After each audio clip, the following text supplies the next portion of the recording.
Bonsoir à tous et bienvenue dans notre édition régionale. Voici nos principaux titres. Premier jour de vacances gâché pour certains passagers. Des vacances qui commencent mal pour certains passagers. Le trafic régional de la compagnie aérienne Air Caraïbes a été suspendu en raison d'un mouvement de grève. L'intersyndicale dénonce de mauvaises conditions de travail et une qualité de service amoindrie. Le point avec Sophie Vingada-Salon et Ronnie Maletti. Et une rencontre avec la direction est prévue demain à 14h30. À noter que le vol transatlantique d'Air Caraïbes a décollé avec 2 heures de retard, un retard causé par les passagers du trafic régional qui ont perturbé les opérations d'enregistrement. La société coopérative de production pointoise d'HLM de la Guadeloupe relance l'accession à la propriété pour tous. La SCP, en collaboration avec la Banque Postale, souhaite lancer dans les 2 années à venir une offre permettant aux revenus les plus modestes de devenir propriétaires en leur proposant des crédits immobiliers adaptés. Les précisions de Yasmina Yakou et Alfonso Martinez.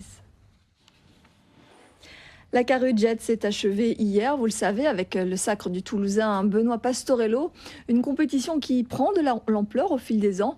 Outre les retombées touristiques, la Carré Jet fait aussi vivre des centaines d'entreprises. Et sur les 5 sites de la manifestation, Pointe-à-Pitre, Saint-François, Le Gosier, Pointe-Noire et Petit-Bourg, plus de 100 000 personnes se sont déplacées. Une véritable manne pour les commerçants. Le reportage de Robert Gaspard et Daniel Quérin. La politique, Marie-Luce Panchard a achevé hier sa visite en Guyane. La ministre de l'Outre-mer a rencontré les élus des départements pour parler notamment de la question du statut. Stéphane Fleuricien, Christian Cholot, Télé-Guyane.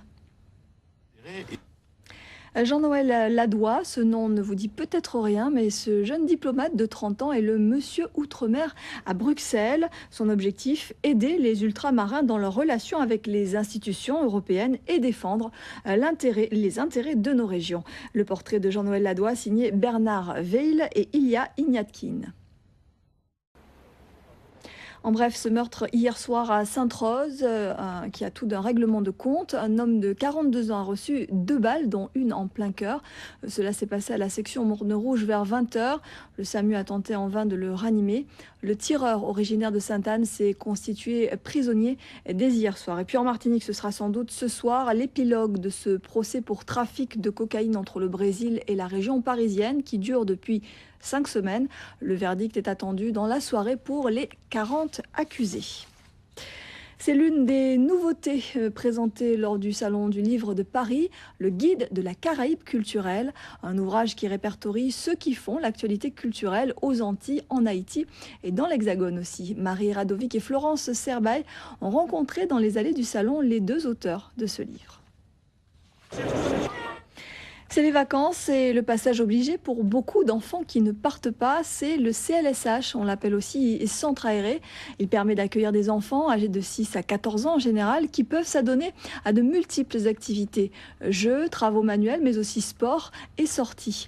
Patrice Gonfier et Bruno Pensiovillon nous plongent dans cette ambiance récréative. Ils se sont rendus à la MJC du Gosier. Et une exposition des travaux des enfants aura lieu vendredi 9 avril à la MJC du Gosier.